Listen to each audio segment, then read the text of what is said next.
The Ethics of Belief by Kingdon Clifford. Chapter 1. A ship owner was about to send to sea an emigrant ship. He knew that she was old and not over well built. At the first, she had seen many seas and climes, and often had needed repairs. Doubts had been suggested to him that possibly she was not seaworthy. These doubts preyed upon his mind and made him unhappy. He thought perhaps he ought to have her thoroughly overhauled and refitted, even though this should put him at great expense.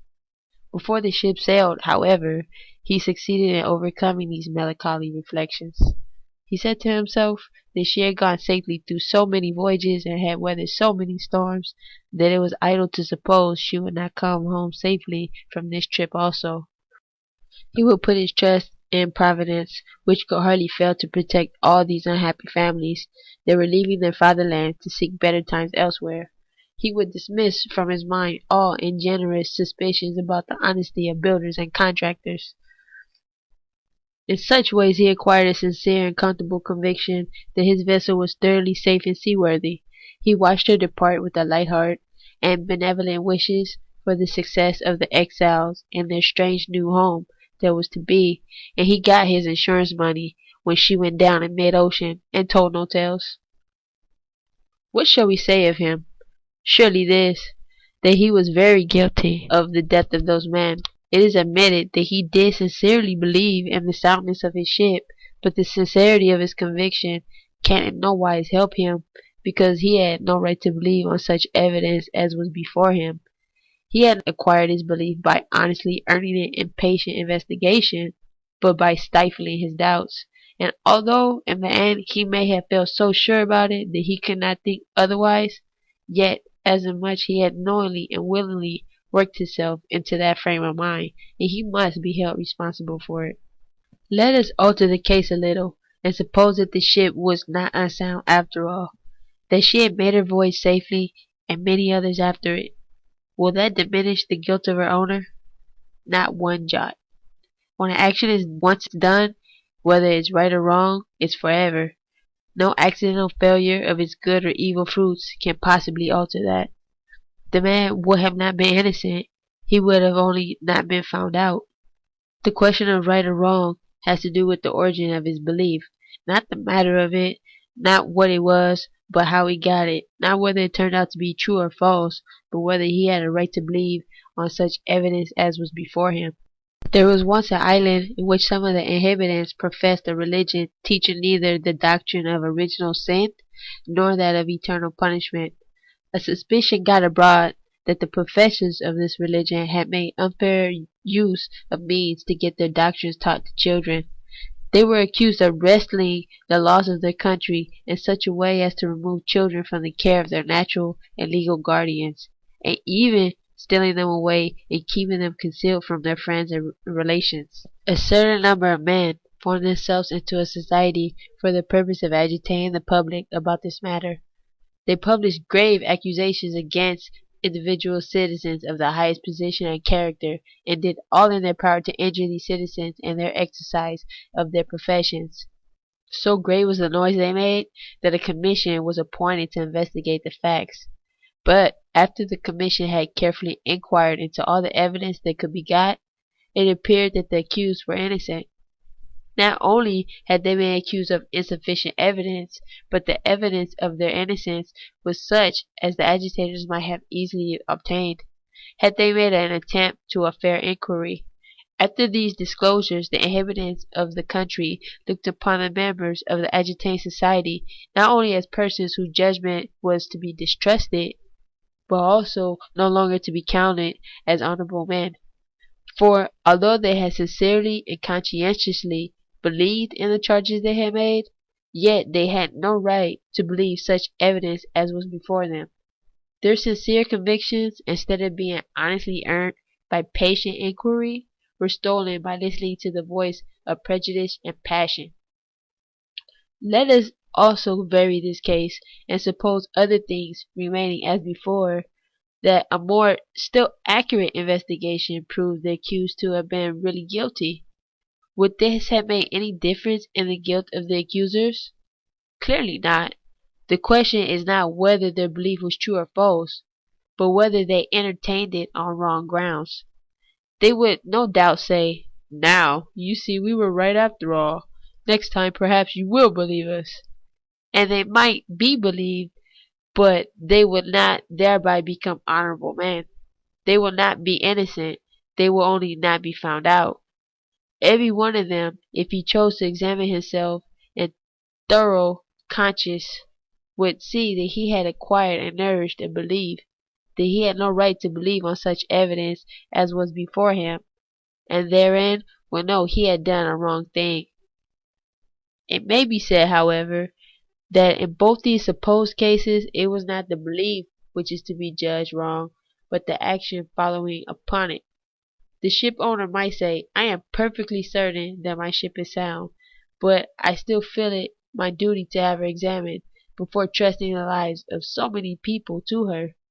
And it might have been said to the agitator, "However convinced you were of the justice of your cause and the truth of your convictions, you ought not to have made a public attack upon any man's character until you have examined the evidence on both sides with the utmost patience and care." In the first place, let us admit that, so far as it goes, this view of the case is right and necessary. Right, because even when a man's belief is so fixed that he cannot think otherwise, he still has the choice in the action suggested by it, and so cannot escape the duty of investigating on the ground of the strength of his convictions.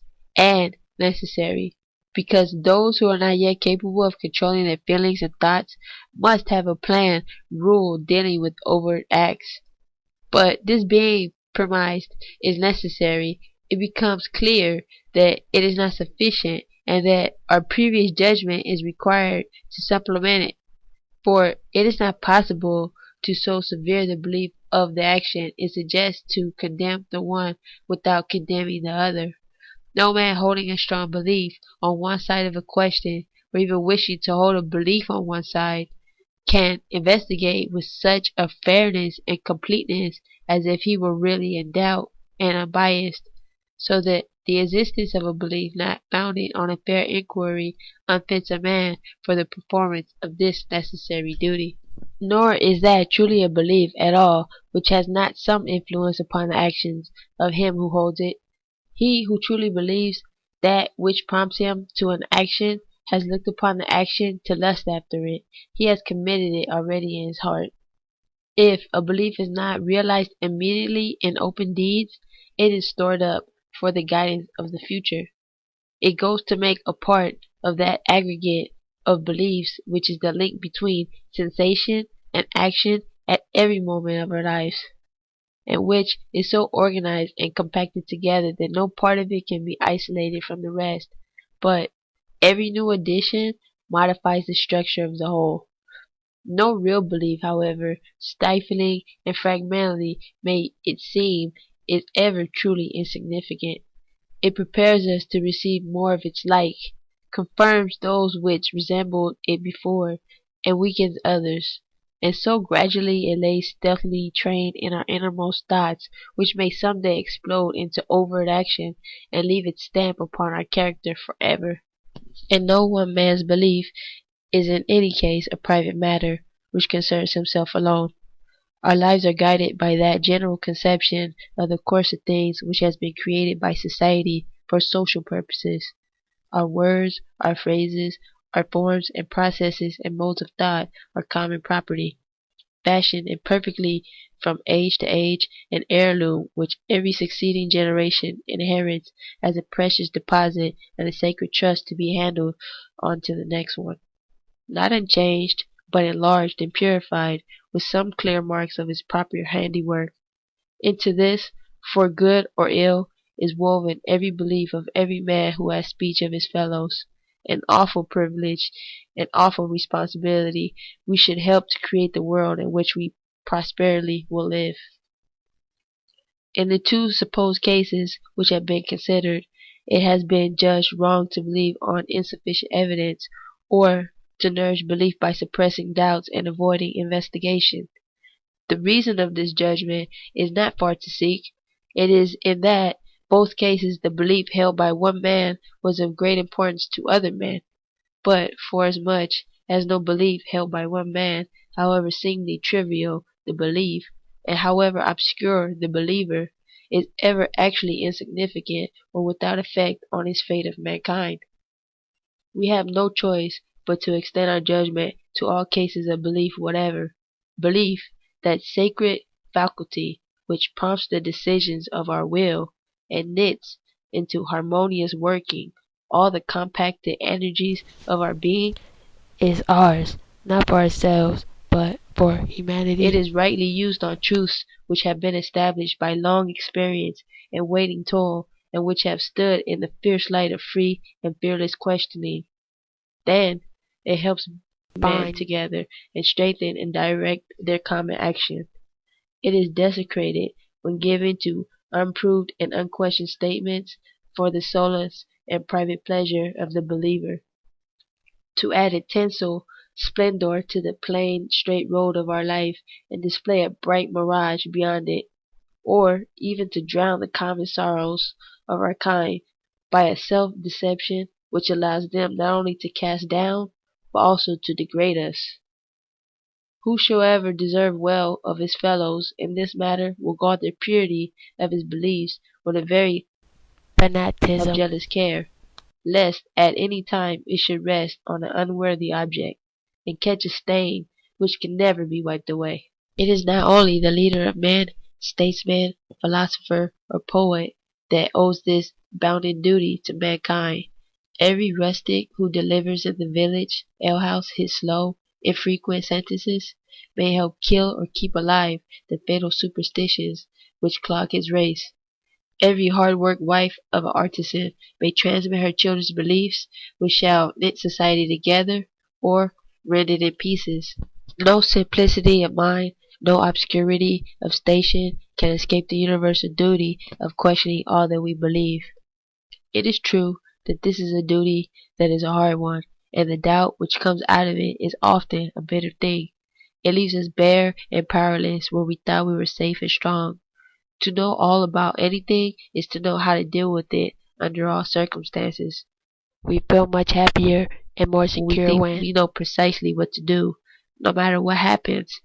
Then, when we have lost our way and do not know where to turn, and if we have supposed ourselves to know all about anything, and to be capable of doing what is fit in regard to it, we naturally do not like to find that we are ignorant and powerless, that we have to begin again at the beginning and try to learn what the thing is and how it is to be dealt with, if indeed it can be learnt about. It is the sense of power attached to the sense of knowledge that makes men desirous of believing and afraid of doubting. The sense of power is the highest and best pleasure when the belief on which it is founded is a true belief, and has been earned fairly by investigation. For then we may justly feel it is common property, and hold good for others as well as for ourselves. Then we may be glad, not that I have learned secrets for which by I am safer and stronger, but that we men have got mastery over more of the world, and we shall be strong, not for ourselves, in the name of man and his strength, but if the belief has been accepted on insufficient evidence, the pleasure is a stolen one.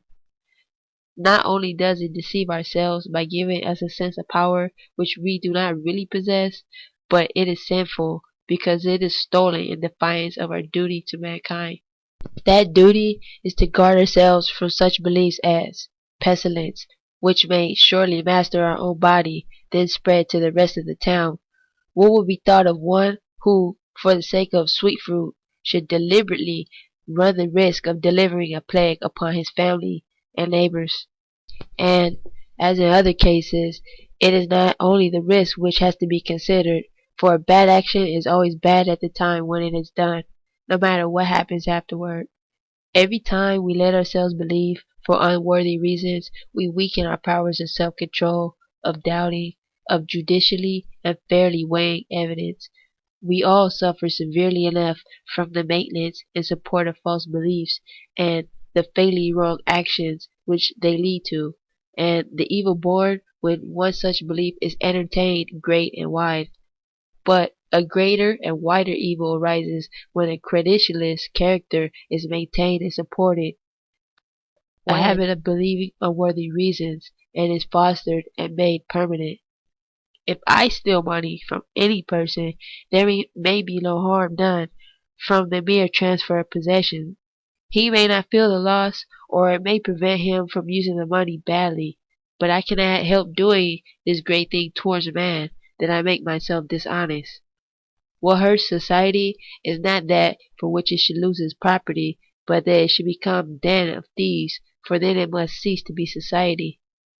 This is why we not ought to do evil, that good may come, for at any rate this great evil has come, and we have done evil, and are made wicked thereby. In like manner, if I let myself believe on anything insufficient evidence, there may be no great harm done by the mere belief. It may be true after all, or I may never have occasion to exhibit in an outward act. But I cannot help doing this great wrong towards man, that I make myself credulous. The danger to society is not merely that it should believe wrong things, though that is great enough, but that it should become credulous, and lose the habit of testing things and inquiring into them, for then it must sink back into savagery. The harm which is done by credulity a man is not confined to the fostering of credulous character in others and consequent support of false beliefs. Habitual want of care about what I believe leads to habitual want of care in others about the truth of what is told to me. Men speak the truth of one another when each reveres the truth in his own mind and in the other's mind. But how shall my friend revere the truth in my mind when I myself am careless about it? When I believe things because I want to believe them and because they are comforting and pleasant, will he not learn to cry, "Peace," to me, when there is no peace? By such course I shall surround myself with a thick atmosphere of falsehood and fraud, and in that I must live. It may matter little to me, and my cloud counsel sweet illusions and darling lies, but it matters much to man, and I have made my neighbors ready to deceive. The credulous man is father to the liar and the cheat. He lives in the bosom of his family, and it is no marvel if he should become even as they are. So closely are our duties knit together, that whoso shall keep the whole law, and yet offend in one point, he is guilty of all. To sum up, it is wrong always, everywhere, and for anyone to believe anything upon insufficient evidence.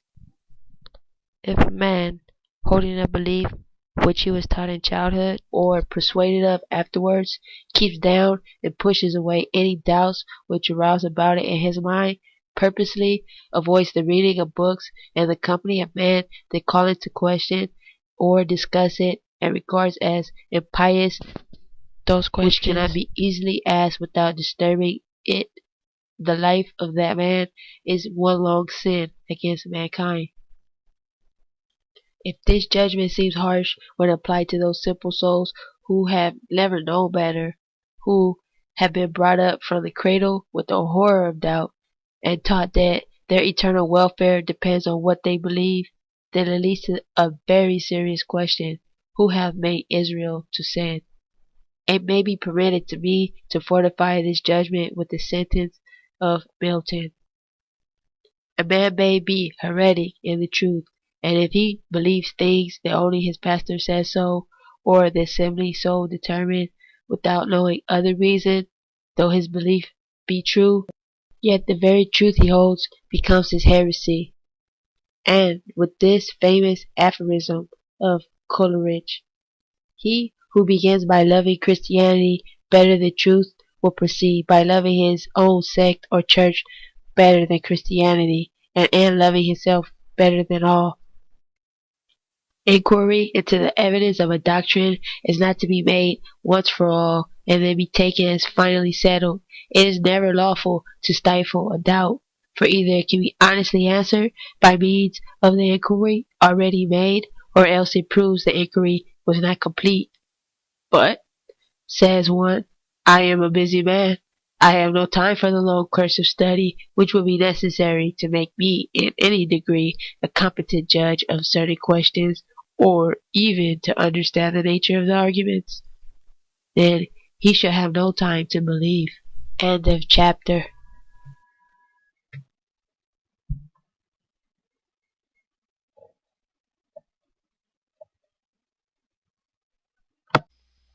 The Ethics of Belief by William Kingdon Clifford.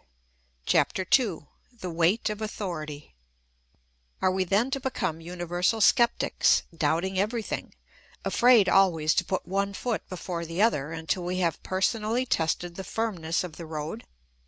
Are we to deprive ourselves of the help and guidance of that vast body of knowledge which is daily growing upon the world, because neither we nor any other person can possibly test 100th part of it by immediate experiment or observation, and because it would not be completely proved if we did?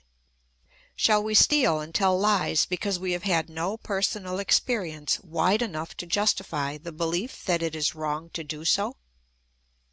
There is no practical danger that such consequences will ever follow from scrupulous care and self-control in the matter of belief.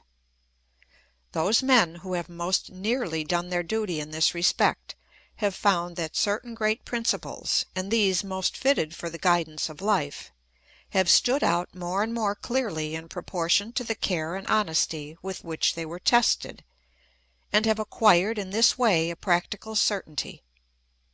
The beliefs about right and wrong which guide our actions in dealing with men and society, and the beliefs about physical nature which guide our actions in dealing with animate and inanimate bodies, these never suffer from investigation. They can take care of themselves without being propped up by acts of faith, the clamor of paid advocates, or the suppression of contrary evidence. Moreover, there are many cases in which it is our duty to act upon probabilities, although the evidence is not such as to justify present belief, because it is precisely by such action and by observation of its fruits that evidence is got which may justify future belief, so that we have no reason to fear lest a habit of conscientious inquiry should paralyze the actions of our daily life.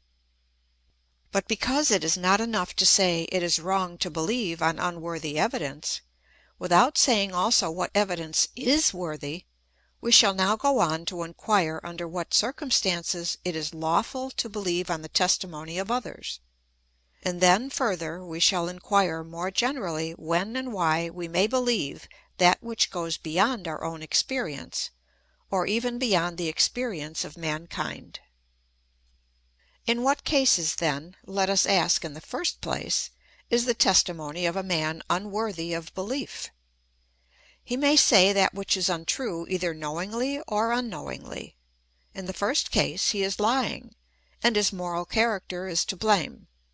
In the second case he is ignorant or mistaken, and it is only his knowledge or his judgment which is in fault.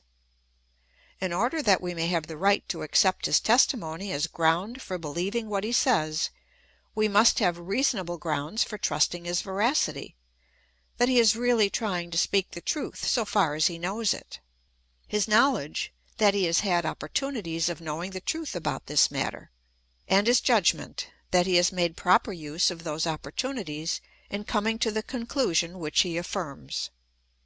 However plain and obvious these reasons may be, so that no man of ordinary intelligence reflecting upon the matter could fail to arrive at them, it is nevertheless true that a great many persons do habitually disregard them in weighing testimony. Of the two questions equally important to the trustworthiness of a witness, is he dishonest, and may he be mistaken, the majority of mankind are perfectly satisfied if one can, with some show of probability, be answered in the negative. The excellent moral character of a man is alleged as ground for accepting his statements about things which he cannot possibly have known. A Mohammedan, for example, will tell us that the character of his prophet was so noble and majestic that it commands the reverence even of those who do not believe in his mission. So admirable was his moral teaching, so wisely put together the great social machine which he created, that his precepts have not only been accepted by a great portion of mankind, but have actually been obeyed. His institutions have on the one hand rescued the Negro from savagery, and on the other hand have taught civilization to the advancing West. And although the races which held the highest forms of his faith, and most fully embodied his mind and thought, have all been conquered and swept away by barbaric tribes, yet the history of their marvelous attainments remains as an imperishable glory to Islam. Are we to doubt the word of a man so great and so good? Can we suppose that this magnificent genius, this splendid moral hero, has lied to us about the most solemn and sacred matters? The testimony of Mohammed is clear that there is but one God, and that he, Mohammed, is his prophet; that if we believe in him we shall enjoy everlasting felicity, but that if we do not we shall be damned. This testimony rests on the most awful of foundations, the revelation of heaven itself. For was he not visited by the angel Gabriel as he fasted and prayed in his desert cave, and allowed to enter into the blessed fields of paradise? Surely God is God, and Mohammed is the prophet of God. What should we answer to this Mussulman?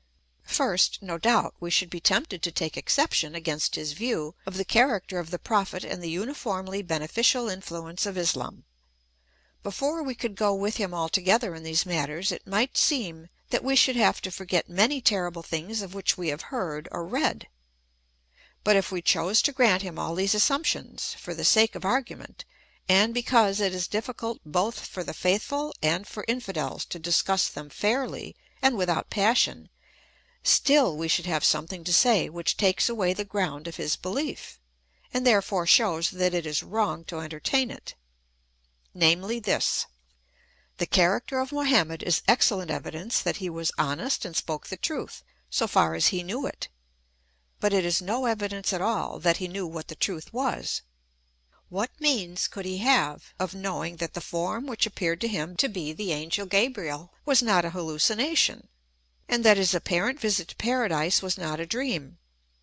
Grant that he himself was fully persuaded and honestly believed that he had the guidance of heaven, and was the vehicle of a supernatural revelation, how could he know that this strong conviction was not a mistake?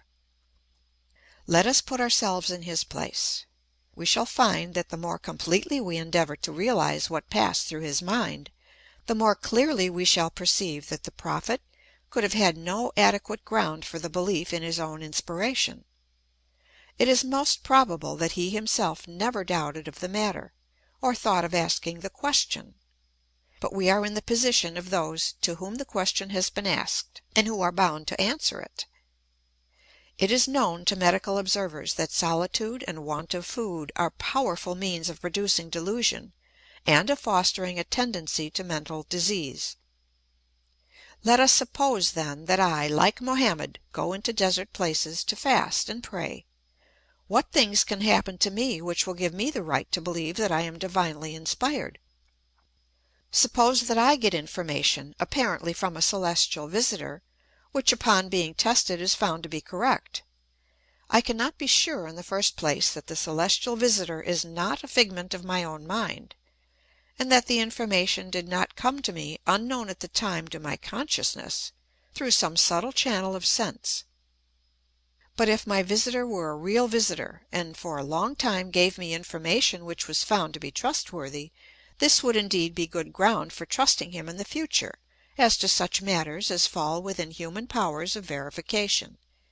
But it would not be ground for trusting his testimony as to any other matters. For although his tested character would justify me in believing that he spoke the truth so far as he knew, yet the same question would present itself: what ground is there for supposing that he knows?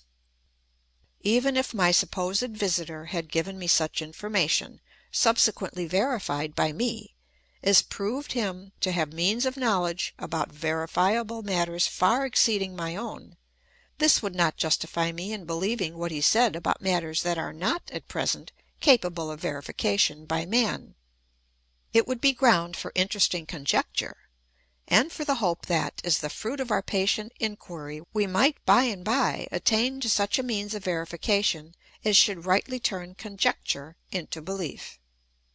For belief belongs to man, and to the guidance of human affairs. No belief is real unless it guide our actions, and those very actions supply a test of its truth. But it may be replied, the acceptance of Islam as a system is just that action which is prompted by belief in the mission of the Prophet, and which will serve for a test of its truth. Is it possible to believe that a system which has succeeded so well is really founded upon a delusion? Not only have individual saints found joy and peace in believing, and verified those spiritual experiences which are promised to the faithful, but nations also have been raised from savagery or barbarism to a higher social state. Surely we are at liberty to say that the belief has been acted upon, and that it has been verified. It requires, however, but little consideration to show that what has really been verified is not at all the supernal character of the Prophet's mission, or the trustworthiness of his authority in matters which we ourselves cannot test, but only his practical wisdom in certain very mundane things. The fact that believers have found joy and peace in believing gives us the right to say that the doctrine is a comfortable doctrine, and pleasant to the soul, but it does not give us the right to say that it is true. And the question which our conscience is always asking about that which we are tempted to believe is not, is it comfortable and pleasant, but is it true? That the Prophet preached certain doctrines and predicted that spiritual comfort would be found in them proves only his sympathy with human nature and his knowledge of it, but it does not prove his superhuman knowledge of theology. And if we admit for the sake of argument, for it seems that we cannot do more, that the progress made by Moslem nations in certain cases was really due to the system formed and sent forth into the world by Mohammed, we are not at liberty to conclude from this that he was inspired to declare the truth about things which we cannot verify. We are only at liberty to infer the excellence of his moral precepts, or of the means which he devised for so working upon men as to get them obeyed, or of the social and political machinery which he set up. And it would require a great amount of careful examination into the history of those nations to determine which of these things had the greater share in the result. So that here again it is the Prophet's knowledge of human nature and his sympathy with it that are verified, not his divine inspiration or his knowledge of theology. If there were only one Prophet, indeed, it might well seem a difficult and even an ungracious task to decide upon what points we would trust him and on what we would doubt his authority, seeing what help and furtherance all men have gained in all ages from those who saw more clearly, who felt more strongly, and who sought the truth with more single heart than their weaker brethren. But there is not only one Prophet, and while the consent of many upon that which, as men, they had real means of knowing and did know, has endured to the end, and been honorably built into the great fabric of human knowledge, the diverse witness of some about that which they did not and could not know remains as a warning to us, that to exaggerate the prophetic authority is to misuse it, and to dishonor those who have sought only to help and further us after their power. It is hardly in human nature that a man should quite accurately gauge the limits of his own insight, but it is the duty of those who profit by his work to consider carefully where he may have been carried beyond it. If we must needs embalm his possible errors along with his solid achievements, and use his authority as an excuse for believing what he cannot have known, we make of his goodness an occasion to sin. To consider only one other such witness, the followers of the Buddha have at least as much right to appeal to individual and social experience in support of the authority of the Eastern Saviour. The special mark of his religion, it is said, that in which it has never been surpassed, is the comfort and consolation which it gives to the sick and sorrowful, the tender sympathy with which it soothes and assuages all the natural griefs of men. And surely no triumph of social morality can be greater or nobler than that which has kept nearly half the human race from persecuting in the name of religion. If we are to trust the accounts of his early followers, he believed himself to have come upon earth with a divine and cosmic mission to set rolling the wheel of the law.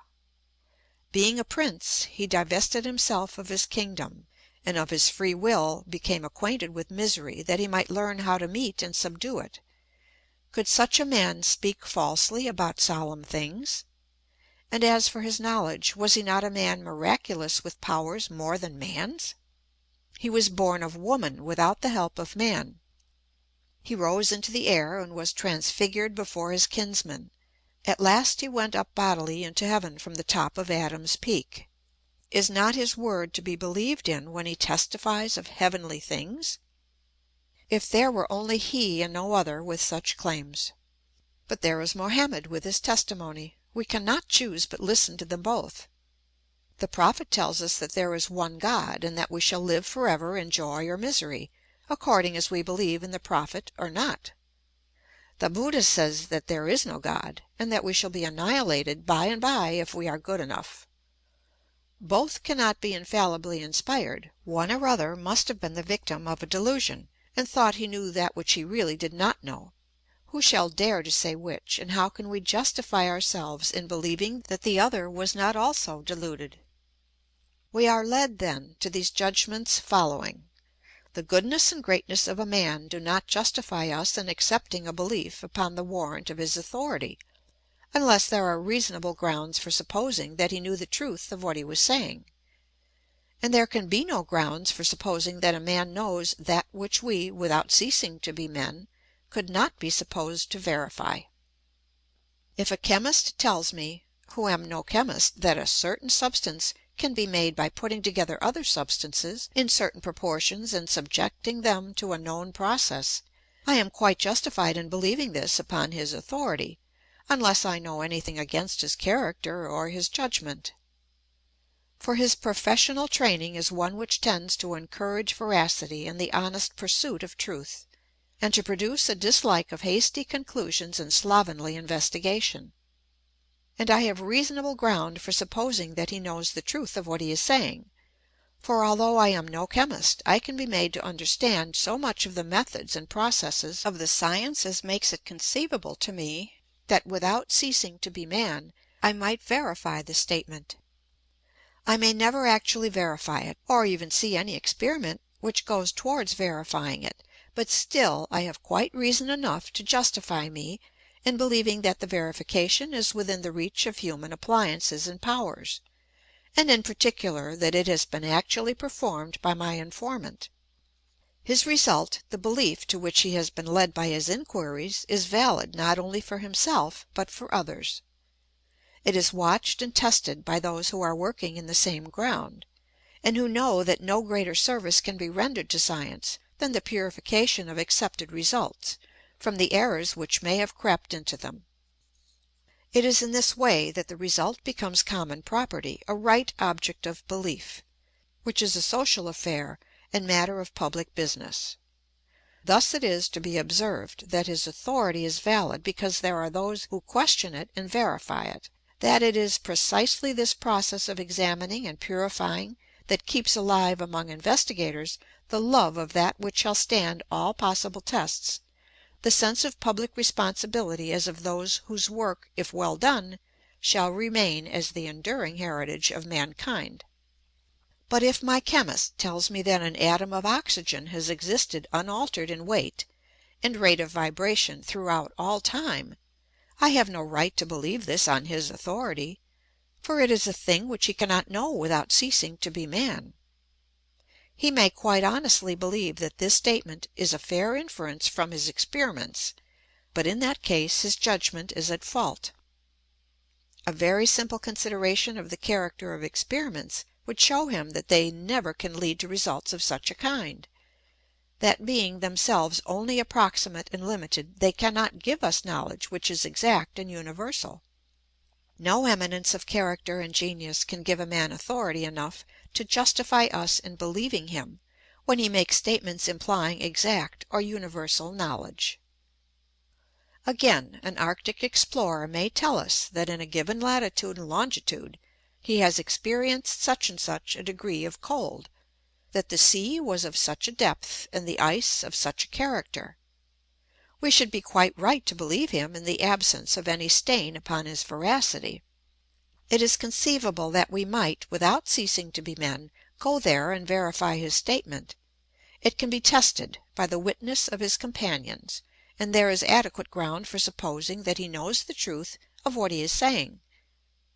But if an old whaler tells us that the ice is 300 feet thick all the way up to the pole, we shall not be justified in believing him. For although the statement may be capable of verification by man, it is certainly not capable of verification by him, with any means and appliances which he has possessed, and he must have persuaded himself of the truth of it by some means which does not attach any credit to his testimony. Even if therefore the matter affirmed is within the reach of human knowledge, we have no right to accept it upon authority unless it is within the reach of our informant's knowledge.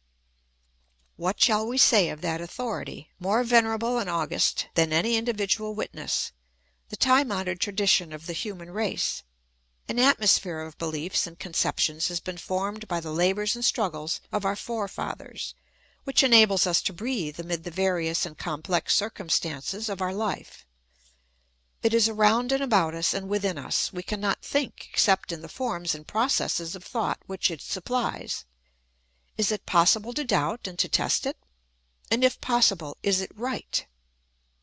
We shall find reason to answer that it is not only possible and right, but our bounden duty, that the main purpose of the tradition itself is to supply us with the means of asking questions, of testing and inquiring into things, that if we misuse it and take it as a collection of cut-and-dried statements to be accepted without further inquiry, we are not only injuring ourselves here, but by refusing to do our part towards the building up of the fabric which shall be inherited by our children, we are tending to cut off ourselves and our race from the human line.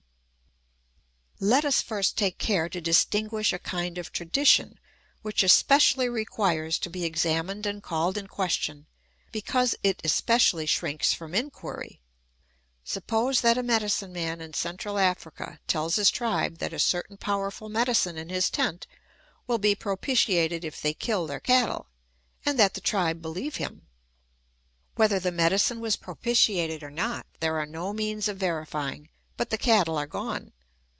Still the belief may be kept up in the tribe that propitiation has been effected in this way, and in a later generation it will be all the easier for another medicine man to persuade them to a similar act. Here the only reason for belief is that everybody has believed the thing for so long that it must be true. And yet the belief was founded on fraud, and has been propagated by credulity. That man will undoubtedly do right and be a friend of men, who shall call it in question and see that there is no evidence for it, help his neighbors to see as he does, and even, if need be, go into the holy tent and break the medicine. The rule which should guide us in such cases is simple and obvious enough, that the aggregate testimony of our neighbors is subject to the same conditions as the testimony of any one of them. Namely, we have no right to believe a thing true because everybody says so, unless there are good grounds for believing that some one person at least has the means of knowing what is true, and is speaking the truth so far as he knows it. However many nations and generations of men are brought into the witness box, they cannot testify to anything which they do not know. Every man who has accepted the statement from somebody else, without himself testing and verifying it, is out of court. His word is worth nothing at all, and when we get back at last to the true birth and beginning of the statement, two serious questions must be disposed of in regard to him who first made it. Was he mistaken in thinking that he knew about this matter, or was he lying?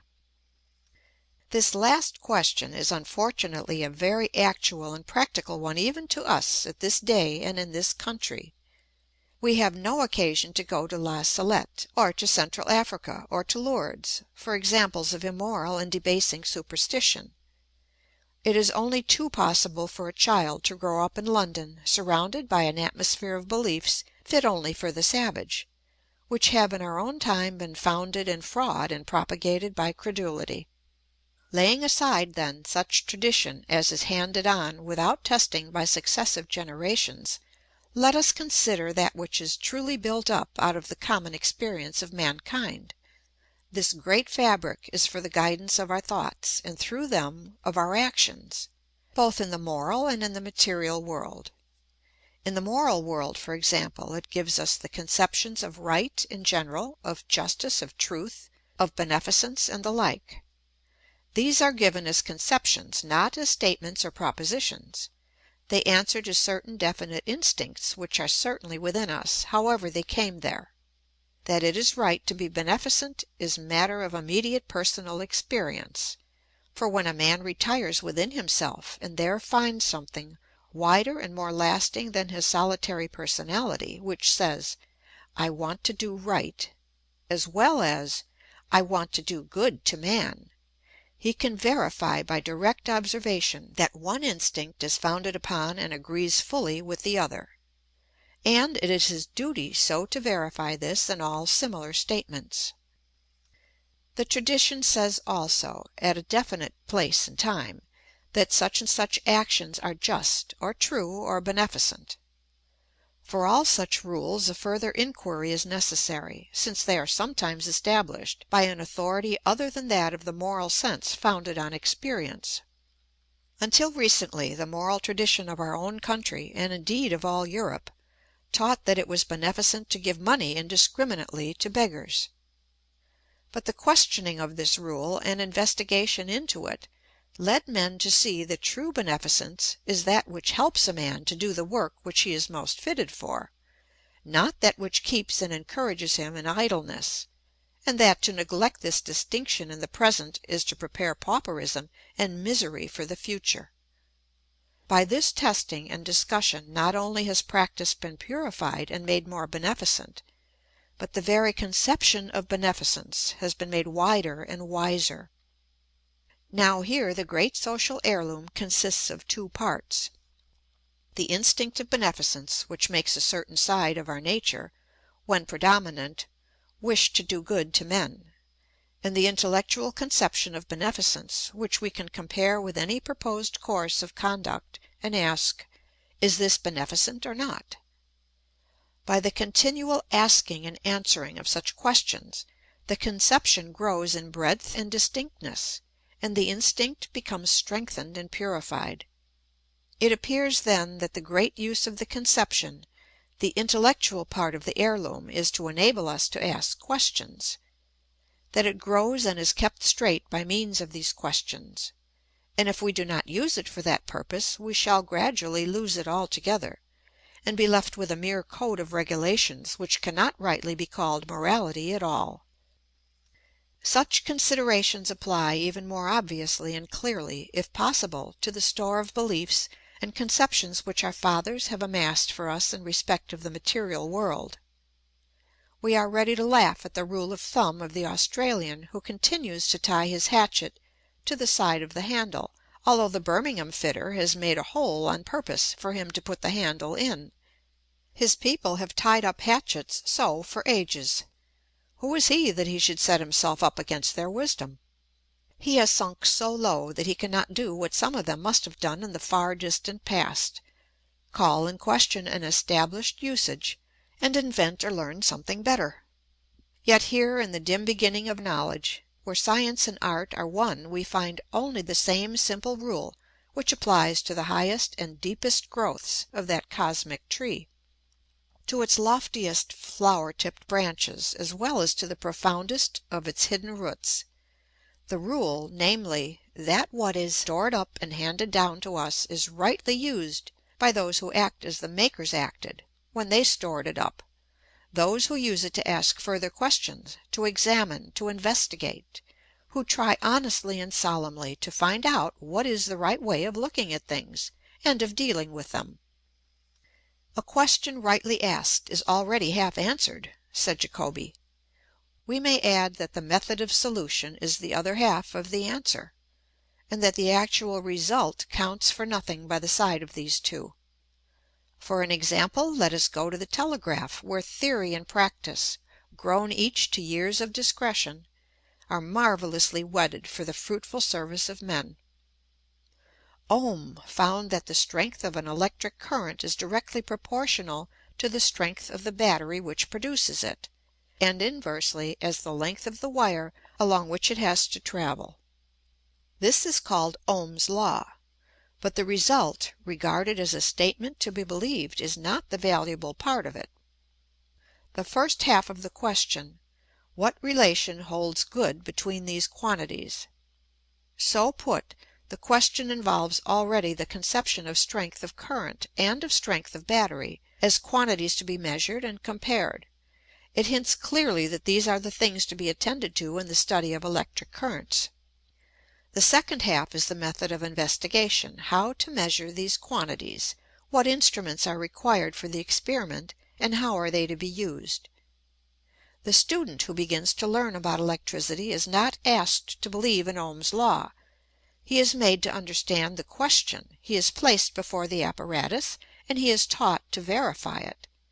He learns to do things, not to think he knows things, to use instruments, and to ask questions, not to accept a traditional statement. The question which required a genius to ask it rightly is answered by a tyro. If Ohm's law were suddenly lost and forgotten by all men, while the question and the method of solution remained, the result could be rediscovered in an hour. But the result by itself, if known to a people who could not comprehend the value of the question or the means of solving it, would be like a watch in the hands of a savage who could not wind it up, or an iron steamship worked by Spanish engineers. In regard, then, to the sacred tradition of humanity, we learn that it consists not in propositions or statements, which are to be accepted and believed on the authority of the tradition, but in questions rightly asked, in conceptions which enable us to ask further questions, and in methods of answering questions. The value of all these things depends on their being tested day by day. The very sacredness of the precious deposit imposes upon us the duty and the responsibility of testing it, of purifying and enlarging it to the utmost of our power. He who makes use of its results to stifle his own doubts or to hamper the inquiry of others is guilty of a sacrilege which centuries shall never be able to blot out. When the labors and questionings of honest and brave men shall have built up the fabric of known truth to a glory which we in this generation can neither hope for nor imagine, in that pure and holy temple he shall have no part nor lot, but his name and his work shall be cast out into the darkness of oblivion forever. End of Chapter 2. Recording by Pamela Krantz.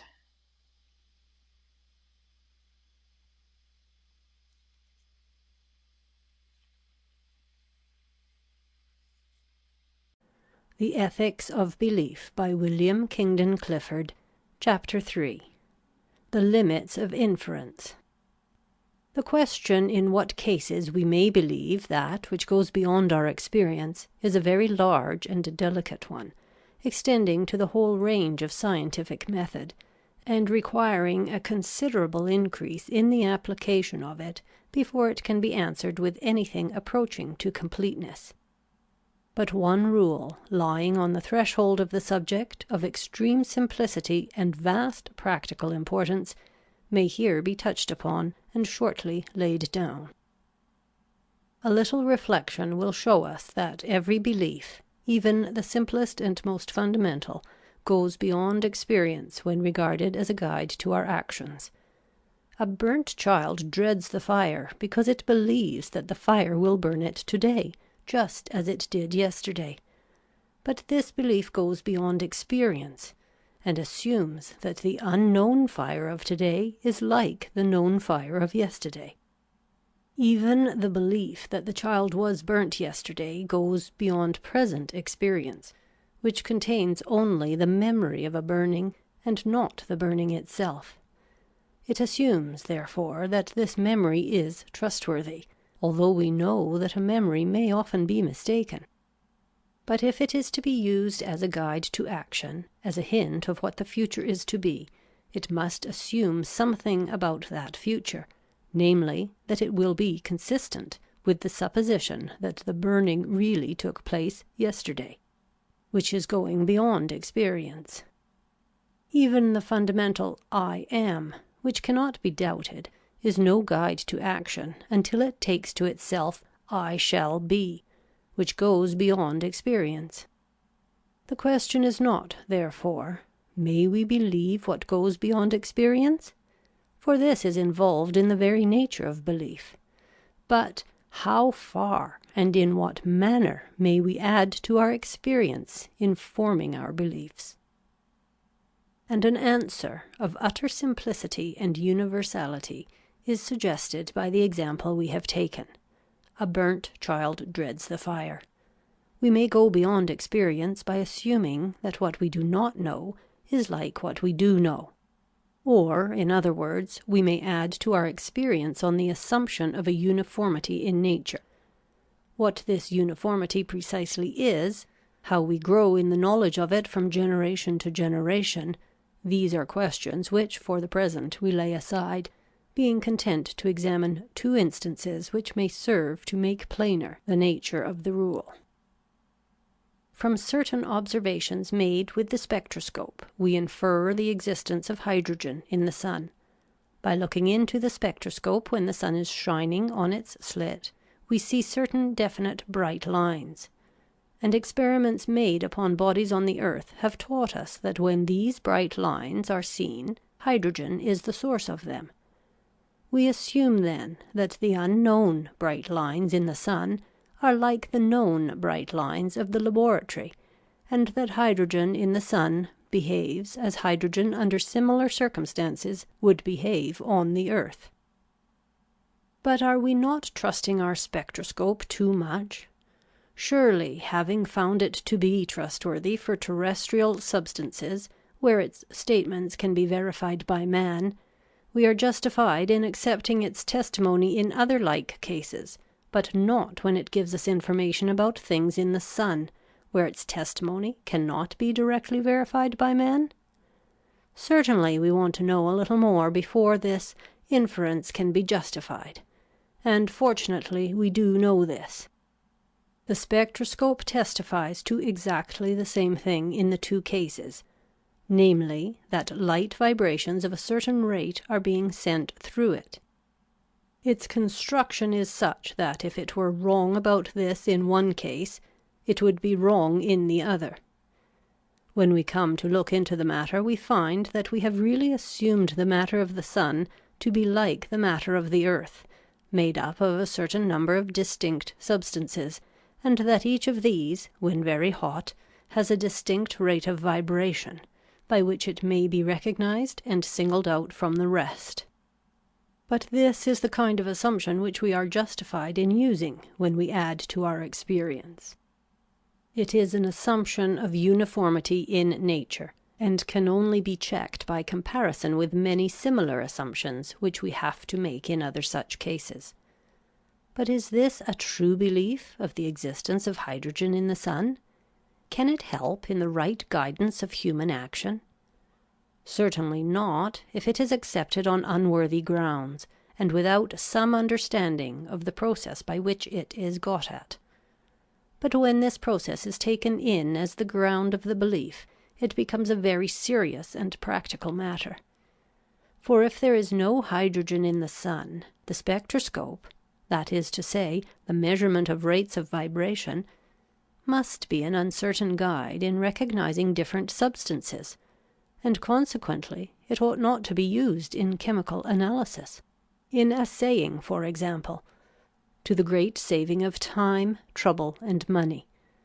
Whereas the acceptance of the spectroscopic method as trustworthy has enriched us not only with new metals, which is a great thing, but with new processes of investigation, which is vastly greater. For another example, let us consider the way in which we infer the truth of an historical event, say the siege of Syracuse in the Peloponnesian War. Our experience is that manuscripts exist which are said to be, and which call themselves, manuscripts of the history of Thucydides; that in other manuscripts, stated to be by later historians, he is described as living during the time of the war, and that books, supposed to date from the revival of learning, tell us how these manuscripts had been preserved and were then acquired. We find also that men do not, as a rule, forge books and histories without a special motive. We assume that in this respect men in the past were like men in the present, and we observe that in this case no special motive was present. That is, we add to our experience on the assumption of a uniformity in the characters of men. Because our knowledge of this uniformity is far less complete and exact than our knowledge of that which obtains in physics, inferences of the historical kind are more precarious and less exact than inferences in many other sciences. But if there is any special reason to suspect the character of the persons who wrote or transmitted certain books, the case becomes altered. If a group of documents give internal evidence that they were produced among people who forged books in the names of others, and who, in describing events, suppressed those things which did not suit them, while they amplified such as did suit them, who not only committed these crimes, but gloried in them as proofs of humility and zeal, then we must say that upon such documents no true historical inference can be founded, but only unsatisfactory conjecture. We may, then, add to our experience on the assumption of a uniformity in nature. We may fill in our picture of what is and has been, as experience gives it us, in such a way as to make the whole consistent with this uniformity. And practically demonstrative inference, that which gives us a right to believe in the result of it, is a clear showing that in no other way than by the truth of this result can the uniformity of nature be saved. No evidence, therefore, can justify us in believing the truth of a statement which is contrary to or outside of the uniformity of nature. If our experience is such that it cannot be filled up consistently with uniformity, all we have a right to conclude is that there is something wrong somewhere. But the possibility of inference is taken away. We must rest in our experience and not go beyond it at all.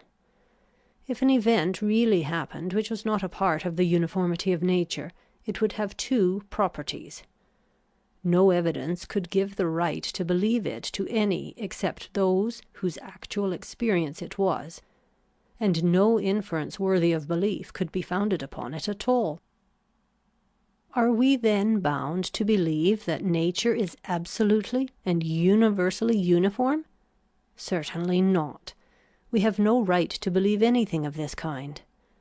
The rule only tells us that in forming beliefs which go beyond our experience, we may make the assumption that nature is practically uniform so far as we are concerned. Within the range of human action and verification, we may form, by help of this assumption, actual beliefs. Beyond it, only those hypotheses which serve for the more accurate asking of questions. To sum up, we may believe what goes beyond our experience only when it is inferred from that experience by the assumption that what we do not know is like what we know. We may believe the statement of another person when there is reasonable ground for supposing that he knows the matter of which he speaks, and that he is speaking the truth so far as he knows it. It is wrong in all cases to believe on insufficient evidence, and where it is presumption to doubt and to investigate, there it is worse than presumption to believe. End of chapter 3. End of the Ethics of Belief by William Kingdon Clifford.